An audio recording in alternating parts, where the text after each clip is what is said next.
Good morning. My name's Eliza Vries. Today is April the 21st, 2020.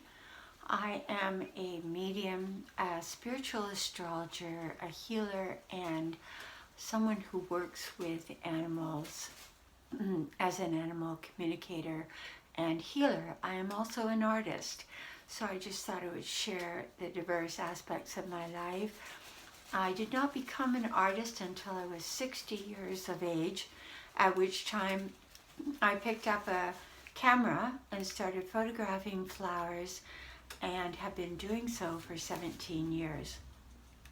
At that time, I did not realize that what I saw was not what everybody saw, and I think that's the beautiful thing about photography is we all have our own individual lens of life, and it makes it very beautiful and gives us different fragments of the entire kaleidoscope of how man experiences the earth. So if you hear a little rustling sound, my little dog is playing with a piece of plastic. We've always got a creature in the room doing something. It's part of the journey here. So I was thinking today, what is it? Where are we in this stage of life? And what is the gift today? And what is the challenge today? The challenge, I feel, is that we are being beckoned to slowly come out of the cocoon and to experience life anew, almost like a snake shedding its skin. It's been coiled up in a small enclosure and it's shedding its skin, and now it's feeling vulnerable, raw, and when it moves on the earth, it's a strange new adjustment to how it feels on the earth. It's not like it was before, just moving with ease and force and confidence. So I would say that what we're facing right now is a new level of vulnerability. Now, vulnerability can be also an exquisite gift, because with vulnerability we become sensitized to expressions in our environment and in other people and in how we live our life and how we observe all of life as the witness. We're seeing more, we're feeling the nuances more, because we feel a little bit in a survival mode, or maybe a lot in a survival mode. We are more alert, like an animal looking for, coming out of its den to find food for its offspring, is extremely alert, very protective of what it just left behind, and looking around with great awareness of all the nuances of the environment. That's where we are right now, and we're about to embark into the world, into intermingling with each other again, and to be able to do so with a sense of not knowing how this is all going to unfold.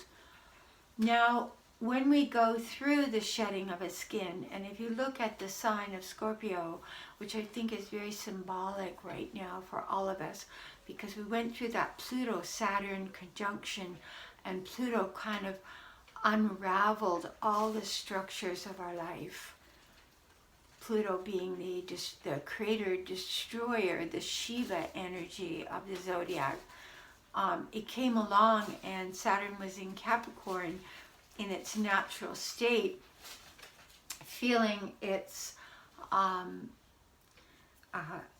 whole life being eroded away, and as we've given the analogy before of Humpty Dumpty falling off the wall, but all the pieces never being put back together the same way. Well, this is kind of that vulnerability that we're feeling right now. We're feeling fractured and helpless, and yet in a greater sense of knowing and appreciation of the beauty of our environment, the beauty of each other, and more appreciative and susceptible to life. many of us had created sort of an encasement around us and created a structure to our life that was basically a structure of distraction, a structure of moving always with our eye outside of our home into the next phase of distraction, and so we kind of lost our root. We lost our feeling of Mother Earth. We lost our feeling of our family. We lost, and this is talking in a general mode. So many people rediscovered their family, rediscovered their quietness of being alone, and had to become resourceful, and actually hauled out old family games and recipes and ways of connecting with each other and thinking of people that we may not have thought of for years, and realigning ourselves with them and reaching out. So the vulnerability in some ways has been a good thing. Something I was looking at this morning suggested this process repeats as we transform and become capable of receiving more life force, which is what I feel has happened to us. We're able to receive more life force into our being. We're growing. What is happening to all of us is we're growing into a bigger outer manifestation of our soul that has resided within us. So we have become more soulful. The soul is directing our life more. We're more aware of our soul. Now, that's obviously not true of every person on this earth, but in a general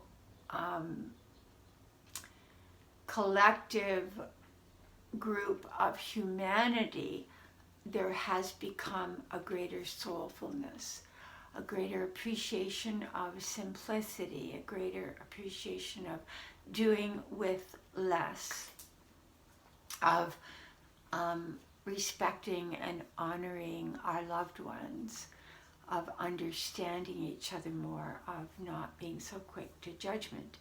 So the serpent, the Scorpio has got 4 levels. Scorpio, first level of Scorpio is the Scorpion, which is a very reactive, slightly vindictive personality. If somebody is going to attack you, I'm going to sting them back, or I'm going to sting them first. And it's kind of the sign part of Scorpio, the level of Scorpio that can give Scorpio a bad rap, because there are Scorpios out there that do have that eye for an eye, getting even, sort of knowing where to sting, because they're very intuitive and they know the weaknesses of others. The second level of Scorpio is the serpent. The serpent being the scorpion that is now moved into the serpent stage of shedding its skin, of allowing itself to be all vulnerable to life, of going through different stages of life. And those Scorpios, when you meet them, you'll find that they've lived maybe 8, 9, 10 years, then they've gone through something huge, shed the skin of that life, and gone into another 10, 12, 14 year period, whatever it is for their individual life, and shed another skin. So their life has been lived in stages, quite disparate from each other, where they have gone into the next stage and maybe pulled through what they learned from the first stage, but basically are living a whole new existence. The next stage, and the next stage, and the next stage as they go through their life. So you'll often find when you meet Scorpio at different stages of life, you don't recognize who they are. And I can say, being a Scorpio with 4 planets in Scorpio, that when I look back at photographs of myself at different stages of life, I'm now in my 70s, I look back at different stages of life, I don't hardly recognize that personality of that person. So much have I gone through personal transformation. The third stage is of the Scorpio And the reason I'm bringing it up is that I feel we're all going through a scorpionic experience of life with this Pluto having smashed all the structures of our own existence, our own being, our own body, our own family, our own work arena. They've taken the rug and pulled it out from under us, Pluto smashing against Saturn. So the next stage that we will look at, we're not there yet, but the next stage that we're going to go into will be the eagle. Now the eagle is able to fly more above its life and to have a higher perspective of life. It's extremely noble, a bit of a loner, has a great capability to swoop down on its prey, but does not waste its energy on like the scorpion did, of just stinging everything in its way. The eagle is very focused and very visionary. The final level of Scorpio, and you will meet Scorpios like this that have been through tremendous suffering in their life, tremendous loss, tremendous death, tremendous personal illness and recovery, is the Phoenix. And the Phoenix usually has gone through a complete loss of everything it's ever owned, its home, its family, family members, mates, a lot of death, a lot of destruction of everything around it. It's been like a purification by fire. Pluto being often referred to as triple fire. And then out of that self-immolation comes the Phoenix, and it rises, and it has overcome everything. It's realized that it's really lost nothing, that it's become pure spirit, pure soul, pure fire of the spirit of its own being. So it's quite phenomenal to meet a Phoenix Scorpio. And collectively, that's where we're all heading. We've gone through our scorpionic level. There are many still at the Scorpio scorpion level that are still believing in battles, wars, killing, vindictiveness. That level is still existing amongst humanity.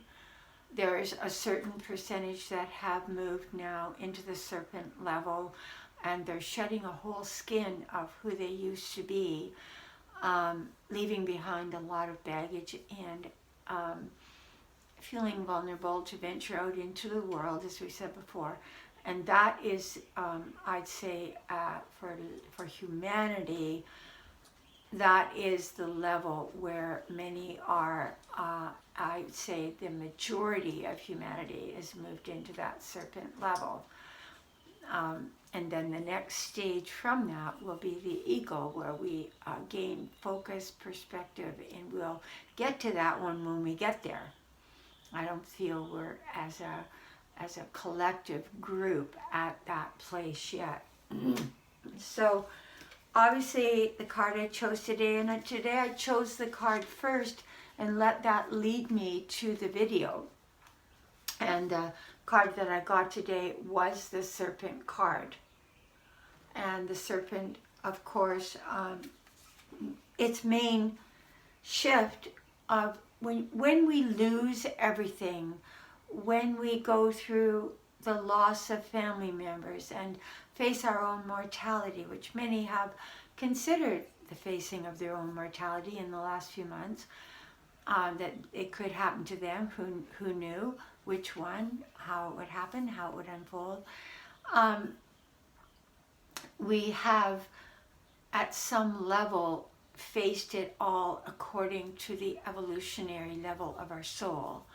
And the ultimate way of facing, which is why I suggested that many look up Stoicism and study some of the great Stoics like Epictetus, who lived 500 BC and was a Greek slave to a Roman master. Reading people like that, the discourses of Epictetus or of Marcus Aurelius, the meditations of Marcus Aurelius, reading such things will really, truly help you through these times. And what it does is we all suffer. We all go through profound anguish during these moments. But if we have learned, as we discussed yesterday, to become more of the observer of our own walking through the world, so then we are able to contend with whatever is brought into our life with a deep understanding of the divine unfoldment, that there is a divine unfoldment beyond our Bingo, don't do that to Flower, okay? You be nice. You be a nice boy. She's not feeling well, okay, sweetheart? There we're talking about grace and dealing with challenges and not being zealous about our possessions and our position in this world. There's a perfect example of it. What we're learning to do is walk through all the changes of life with a sense of grace, with a sense of reaching inside to the knowing that all is unfolding in a state of perfection that we have not fully understood. But there's a knowing deep within us that something is coming out of this that's going to be profound and going to change the way humanity moves in the world from this time forward. So I'd like to leave you with that thought of understanding that vulnerability is actually a very beautiful thing, that to walk through life with a sense of vulnerability, not vulnerability to being attacked or destroyed, a vulnerability to all of life, which is really a heightened awareness to all the expressions of life. And through living that way, we have learned to walk through life with a sense of grace, and the grace of divinity will pour into us, and we will feel more renewed, more restored, and more at peace within. I hope this video helped you. If you liked it and you have not yet subscribed, please do subscribe, and also share on your Facebook page if you feel it might help somebody that you know. And thank you for joining in and staying with me this far. God be with you. May we all grow in our sense of passionate vulnerability to life. Thank you, and God be with you. If you'd like a reading, contact me at angelicmercy44@gmail.com. Thank you.